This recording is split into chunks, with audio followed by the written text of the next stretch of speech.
กายรอบเรื่องนั้นนิយាយមិនได้ឈ្នះឲ្យតែមានរឿងឆ្លងនាងតែនិយាយថាបងឯងទៅណាទៅចង់ពេលលោកខ្ញុំនៅស្ងៀមមិនតដល់ពេលនាងមកស្ដីរកខ្ញុំ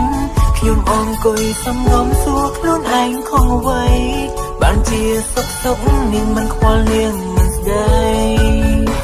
តែខ្ញុំធ្វើខុសអ្វីព្រាំងអើយឬក៏អូនមិនបានរករឿងរូបបងមួយថ្ងៃស្រស់ច្រណៃអូនកេងមិនលុកអូនញ៉ាំបាយមិនឆ្ងាញ់ដឹងទេថាបងស្រឡាញ់អូនត្រង់នឹងអូនមានដឹងទេពេលដែលបាត់មេរោគរឿងម្នាក់នោះទើបដឹងខ្លួនឯកាពេលដែលគ្មានជីវ៉ានៅក្បែរដឹងទេថាបងនឹករូបមានមេនឹកអូនខ្លាំងលែងទេចង់នៅក្បែររូបអូនពេលនេះចង់ស្រែកប្រាប់អូនថា I love you I miss you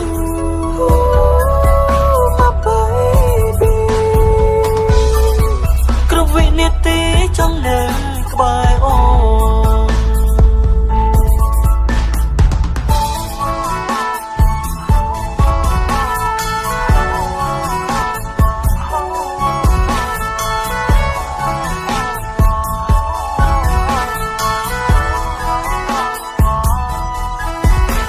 ពេលដែលនាងខឹងខ្ញុំម្ដង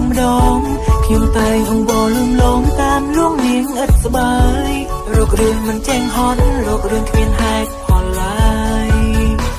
អូនអើយតើបងធ្វើខុសអ្វីយូរទៅខ្លះជាទំលោកធ្លាប់អងអ្វីបើមិនបានជួបគ្នាមួយថ្ងៃ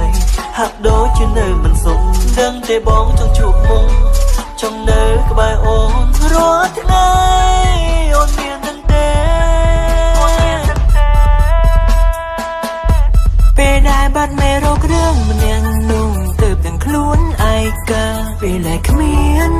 ជីវ៉ានៅក្បែរដឹងទេថាបងនឹករូបមានមេនឹកអូនខ្លាំងលែងទេចង់នៅក្បែររូបអូនពេលនេះចង់ស្រែកប្រាប់អូនថា I love you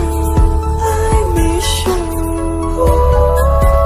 my baby